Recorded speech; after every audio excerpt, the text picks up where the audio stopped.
the world never plays fair. No matter how honest you are, someone will betray you. No matter how skilled you become, someone less qualified will take your place. That's the cold reality we live in. But here's the truth. Those who understand this reality don't crumble under it. They adapt. They survive. And those who survive, they rule. There's a power in that survival, a power you can't see, but you can feel in the way certain people move through life. Calm, silent, calculated. That power is called dark intelligence. Dark intelligence is not born in comfort. It's forged in the fire of betrayal, humiliation, and defeat. When others break, you build. When others drown in emotion, you rise in strategy. It's the kind of intelligence that doesn't shout. It watches. It listens. It learns. It waits and strikes only when the time is right. While others argue, you gather information. While they get angry, you calculate. While they drown in emotion, you plan the future. Most people play checkers, reacting to every move, every word, every feeling. But you're about to learn how to play chess. Before we dive deep, let's set one thing straight. This knowledge is not for destruction. It's for protection. Not to hurt others, but to protect yourself. The goal is not to become the villain. It's to understand the game well enough to never be a victim again. Because when you understand how people think, how power moves, and how emotion controls behavior, you stop being controlled by the world. You start shaping it. Today, you're going to discover the 8 psychological traits that separate survivors from victims, leaders from followers, winners from losers. These traits aren't about manipulation. They're about awareness. They help you see through the illusions that keep most people blind. But before we begin, I want you to make a choice right now. Type this affirmation in the comments. I choose to be strategically intelligent, not emotionally reactive. Say it, write it, own it, because the moment you make that choice, everything changes. You stop being pulled by emotion and start moving with purpose. Now, let's unlock the secrets that powerful people don't want you to know. Power doesn't always come from knowing more. Often, it comes from revealing less. The most influential people in history all share one thing in common. You never quite know what they're thinking. You can feel their presence. You can sense their confidence. But you can't read their next move. That's not an accident. That's strategy. This is the essence of calculated opacity. You are never fully transparent about your intentions. You show only what's necessary and reveal information like currency in small, deliberate amounts. When people know everything about you, they lose interest. When they know just enough, they become curious. And curiosity, when controlled, becomes power. Think about this. When someone knows half the story, their imagination fills in the rest. And that imagination, not the truth, becomes what controls them. As Machiavelli once said, everyone sees what you appear to be, but few experience what you really are. Consider the most intriguing people you've ever met. They never overshare. They leave gaps in their stories. They answer questions with a quiet smile or another question. They're not being evasive. They're being strategic. Because mystery commands attention. When your words are rare, people lean in to hear them. Here's how most people lose their influence. Someone asks a personal question, and they rush to give a full, honest answer. They explain their fears, their goals, their motivations, thinking they're building trust. But what they're really doing is giving away power. Transparency feels virtuous, but complete transparency is vulnerability without protection. Smart people understand that influence lives in the space between what is said and what is left unsaid. Mystery creates curiosity. Curiosity creates interest. Interest creates respect. And respect leads to influence. Try this in your daily life. When someone asks about your weekend plans, instead of saying, I'm just staying home and watching movies, try, I've got something important to take care of. Then change the subject. The first answer closes a conversation. The second one opens a loop in the listener's mind. They'll keep thinking about you long after the conversation ends.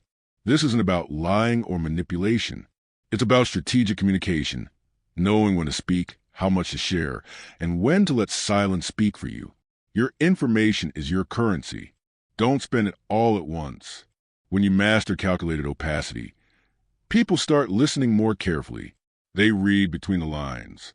They remember your words longer because your silence gives them weight. Remember, the goal isn't to be mysterious just for the sake of it. It's to maintain control over your narrative, your image, and your relationships. But mystery alone isn't enough. Influence also requires adaptability, the ability to shift your expression without ever betraying your essence. That's where the second trait comes in, the adaptive persona. You're not the same person in every room. And that's not hypocrisy, it's intelligence. You speak differently to your grandmother than to your boss. You act differently in a negotiation than at a family dinner. You already adapt. The key is to start doing it intentionally. Every person you meet processes the world through a different lens. Some value logic, others emotion. Some want data, others want vision. If you try to connect with everyone in the same way, you'll connect deeply with no one. But if you learn to mirror people's communication styles, you'll find they open up to you effortlessly. Are they analytical? Give them facts and structure. Are they emotional? Connect with empathy and warmth. Are they practical? Show them the step-by-step path. Are they visionary? Paint the bigger picture. That's not manipulation. That's communication intelligence. It's the same way water takes the shape of its container, but never loses its essence. It's still water, whether in a cup, a river, or a storm. Your adaptive persona works the same way. You shape your delivery without losing your integrity. Authenticity doesn't mean behaving identically everywhere. It means expressing your truth in the most effective way for the moment. This skill becomes your greatest advantage in leadership, negotiation, and relationships. Because when people feel understood, they trust you. They listen to you. They follow you. But there's a warning here. Never adapt so much that you dissolve. Your values are stone. Your persona is the water that flows over it. Adapt your style, not your soul. The strongest people are like diamonds. They have many facets, but they are still one solid core. When you combine calculated opacity with an adaptive persona, you become unstoppable. You know what to reveal, what to conceal, and how to express it so every word lands with precision. People won't even realize why they're drawn to you, only that they are. That's not manipulation. That's mastery, the mastery of mystery. Real power begins the moment you stop needing control over others and start mastering control over yourself. The people who seem untouchable, unshakable, and calm under pressure aren't immune to pain or loss. They've simply learned one thing most never do. What you're not afraid to lose can never control you. That is the foundation of detachment. The third trait of dark intelligence. Detachment doesn't mean you don't care. It means you care without becoming enslaved by your emotions, possessions, or relationships. It means you can walk away, not because you don't value something, but because you refuse to let it own your mind. Most people live as prisoners of attachment. They cling to jobs that drain them because they fear losing stability. They stay in relationships that diminish them because they fear being alone. They silence their truth because they crave approval. Every attachment becomes a chain, and every chain weakens the soul. Niccolò Machiavelli once said, "Since love and fear can hardly exist together, if we must choose between them, it is far safer to be feared than loved." But in the language of dark intelligence, we translate that differently. It is safer to be free than dependent. Think about a negotiation between two people. Person that desperately needs a deal to go through. They've already imagined the outcome. They've made plans around it. They can't afford to lose. Person B would like the deal, but they have options. They could walk away if necessary. Who has the power? Person B, every single time. The one who needs less controls more. That's the paradox of detachment. When you stop grasping, life begins to offer. Detachment gives you clarity. When you're not emotionally invested in being right, you can see the truth more clearly. When you're not obsessed with keeping something, you can judge its real worth. When you're not terrified of rejection, you can express yourself with honesty and strength. The less you need something, the more likely it comes to you. Confident people aren't confident because the world always favors them. They're confident because they trust their ability to adapt even when it doesn't. They know they'll be fine with or without the outcome. So practice detachment in small ways first. Don't be obsessed with winning every argument. Don't let your mood depend on whether everyone agrees with you. Don't cling to plans so tightly that life can't surprise you. When you detach from the outcome, your actions become sharper, your emotions calmer, and your presence more commanding. People sense when they can't control you, and that alone commands respect. The person who cannot be manipulated becomes the most powerful one in the room. But once you've mastered attachment, the next level of influence is even subtler. It's called silent leverage, the fourth trait of dark intelligence. Most people think power is loud. It shouts, demands, commands. But true power? It whispers. It moves without noise. It influences without effort. Silent leverage is the art of positioning yourself so effectively that your presence alone alters the dynamic. You don't need to argue or force.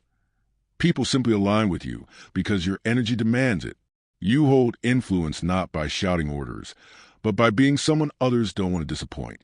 Machiavelli said, "Never was anything great achieved without danger."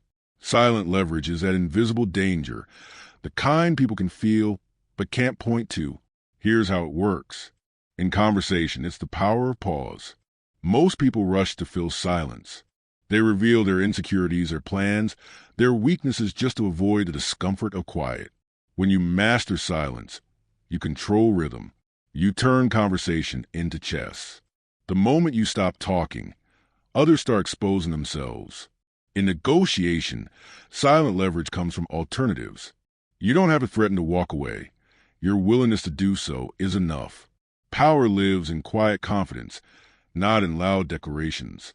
In relationships, silent leverage means being the person who adds value consistently, but doesn't beg for appreciation. When your presence enriches others, they want to keep you close. You never have to demand loyalty. You earn it through quiet consistency. At work, silent leverage means being the one people trust for solutions. You don't announce that you're capable. You demonstrate so repeatedly that people instinctively turn to you. Over time, your influence grows silently, like roots beneath the surface. But there's one secret ingredient that makes silent leverage unstoppable: patience. Most people are desperate for immediate results. They plant a seed and dig it up every day to see if it's growing. You, on the other hand, plant, water, and wait. You trust the process. Because influence that grows slowly becomes impossible to uproot. Silent leverage is the art of long-term positioning. You don't win today. You build the conditions to win every day that follows. You're not forcing power. You're cultivating it. And when you do, something extraordinary happens. People start seeking your advice before you even offer it.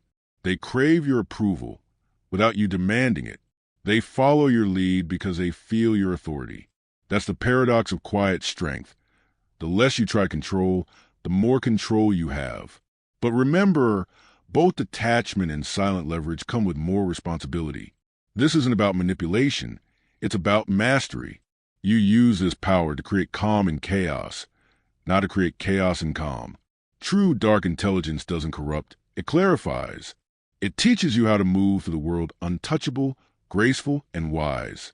Because in the end, those who scream for power are the ones who never truly had it. Those who sit in silence, certain their worth, they already do. To truly understand people, you must first learn to listen beyond their words. Most hear only what is spoken. The few who possess dark intelligence hear what's meant. They listen between the pauses. They notice the tremor in the voice, the choice of a single word, the hesitation that reveals more than a sentence ever could. This is psychological echo, the fifth trait of dark intelligence. It's the power to reflect people's hidden needs, fears, and desires back to them, so they feel deeply understood.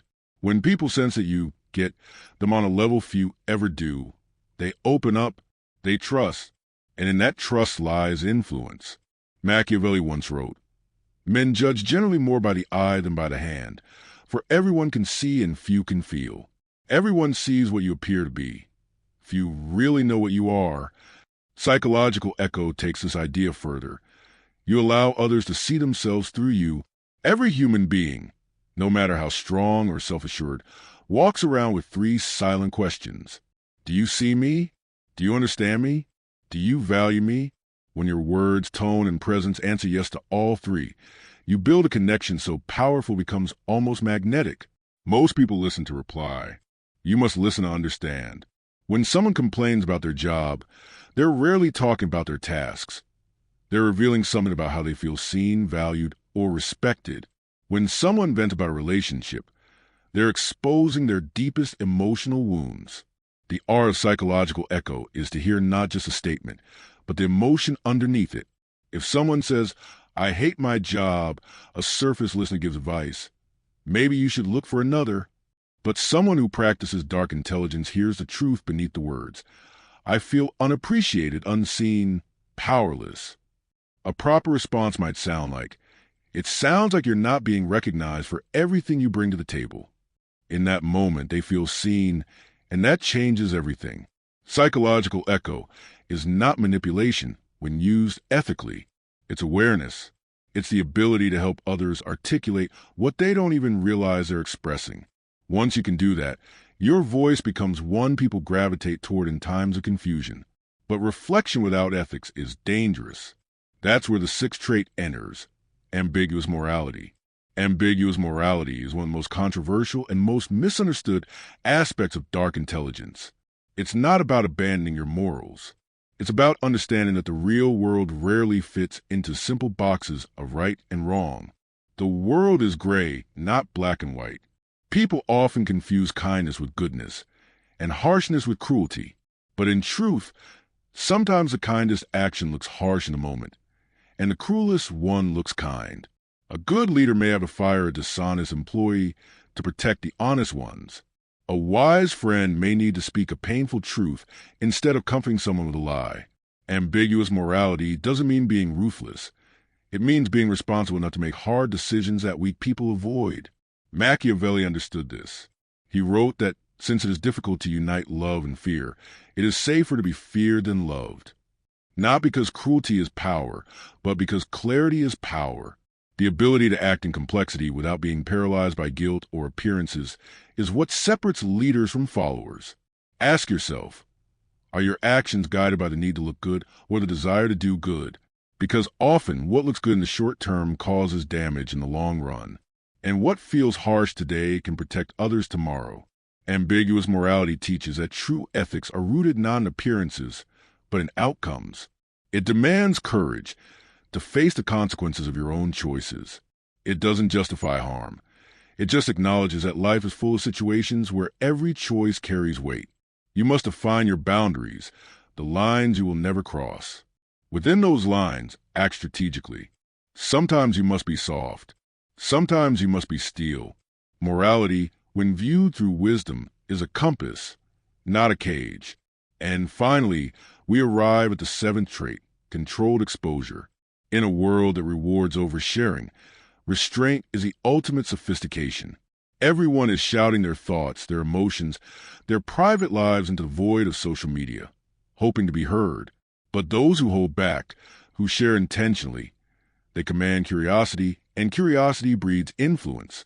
Controlled exposure means you reveal only what serves your purpose, never what satisfies your ego. You create what psychologists call a curiosity gap. The mind cannot resist filling blanks, so when you give people fragments, they lean closer. They imagine, they speculate, and that's how you stay unforgettable.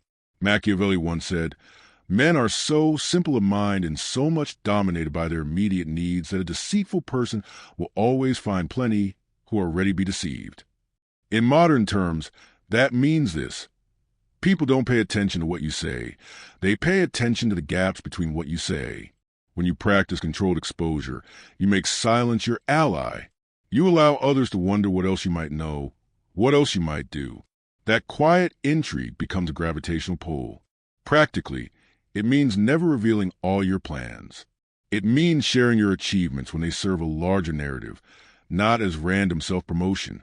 It means knowing when to speak and when to let mystery do the talking. Information, once revealed, can never be unrevealed. The moment you expose everything, you lose the advantage of surprise.